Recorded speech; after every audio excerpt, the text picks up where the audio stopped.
మావయ్య అభి ఈ మధ్య డల్ గా ఉంటున్నాడు, భోజనం కూడా వద్దట. మీరు కాస్త కనుక్కుంటారా?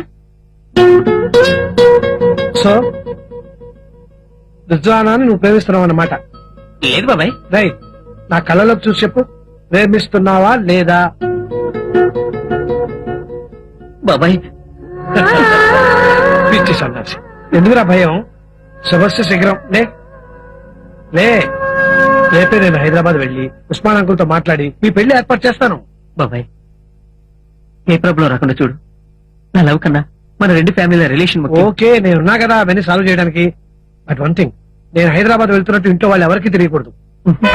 బస్ బయలుదేరుతుంది, వస్తాను. బాబాయ్ బాబాయ్ శీఘ్రమే కళ్యాణ ప్రాప్తి వస్తూ. పిచ్చి సన్నాసి, నేనంటే ఎంత ప్రేమరా. Be happy. ఓకే, జాగ్రత్త బాబాయ్.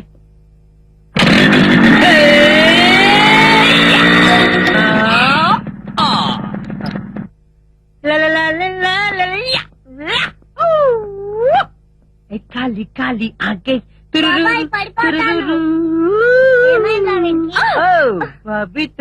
దేవ దివానా అరే రామ్ గుడియో బాబీ बहुत प्यार करते हैं तुमको सनम बहुत प्यार करते हैं. ఏమైందిరా నీకు? हम तुम एक कमरे में बंद चाबी खो जाए. ఏంట్రా ఇంత హుషారుగా ఉన్నావ్? तुझे सलाम मामा तुझे सलाम. ఏమిటి? భారత మాతకు జయజేలు బంగాళకి జయజేలు. జింగి చెక్క చెక్క జింగి చెక్క.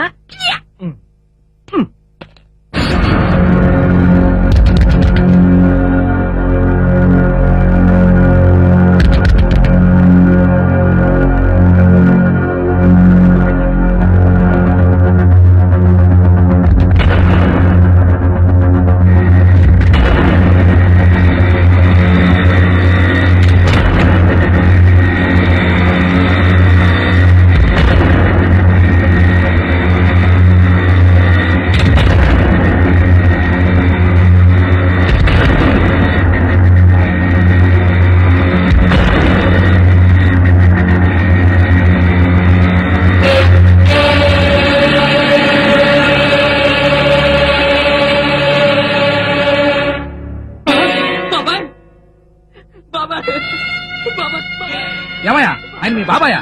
మీకు బుద్ధుందా? హార్ట్ పేషెంట్ ని ఒంటరిగా ప్రయాణం చేస్తారా? ఏమయ్యా, గుండె నొప్పి రాగానే ఆయన చాలా సేపు బస్సులో పాపం మాత్రల కోసం గిజగిజలాడిపోయాడు. కనీసం టాబ్లెట్ కూడా ఇచ్చి పంపించే జ్ఞానం లేదా మీకు?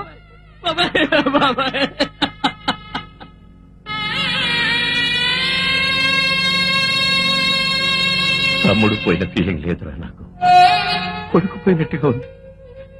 నిజమేరా, నేను ఎప్పుడు వాడిని ఏమీ అనలేదు, కానీ నేనంటే చాలా భయపడేవాడు. నేను ఎప్పుడైనా సరదాగా పెళ్లి చేసుకోరా అంటే వాడు అంతకన్నా సరదాగా సమాధానం ఇచ్చేవాడు. నేను ఎప్పుడు పోతానో నాకే తెలియదు, నాకెందుకన్నా పెళ్లి అని.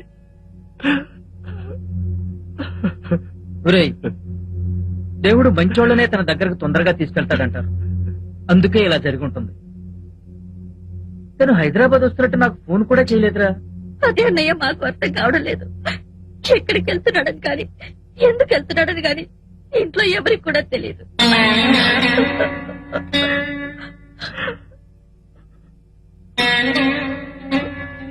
ఒకవేళ మనతో చెప్పకపోయినా అభిషేక్తోనే చెప్పేవాడే. ఎరా, నిజంగా నీకు కూడా తెలీదా బాబాయ్ ఊరెళ్తున్నట్టు?